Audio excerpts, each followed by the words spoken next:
চলুন দেখিয়ে দিই আজকে কি রান্না করেছি। আজকে হচ্ছে শনিবারের সকাল এখানে, তো এখানে আমার ভাত রেডি হয়ে গেছে রান্না। এখানে আমি রান্না করেছি আলু করলা ভাজা, দেখতেই পাচ্ছেন একদম ধোঁয়া ওঠা আলু করলা ভাজা রান্না করেছি। আর এখানে আমি পাতলা করে করেছি মাছের ঝোল। এখানে মাছটা পাওয়াটা খুবই দুর্লভ, কিন্তু আমরা কিনে এনেছিলাম, তার জন্যই বানাতে পেরেছি এই মাছের ঝোল। আপনাদের দেখাই আমি মাছের পিসগুলো, এগুলো আমার বড়ই কেটেছে, ভালোই কেটেছে প্রথমবার। কোনোদিন তো কাটাকাটি এইসব মাছ ফাছ করেনি, মানে এখানে তো আর আমাদের কলকাতার মতো ওরকম বটি পাওয়া যায় না, মাছ কাটা ছুরি করেই কাটতে হয়, তো ছুরিতেও যে এত ভালো কেটেছে এটাই।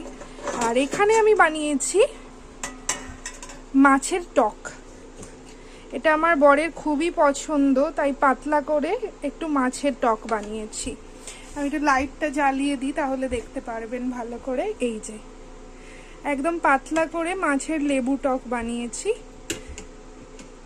যেটা ওর খুবই পছন্দের। আমার বর পূর্ব মেদিনীপুর থেকে, তো ওদের মাছের টক মানে খুবই ভালোবাসে আর কি ওরা।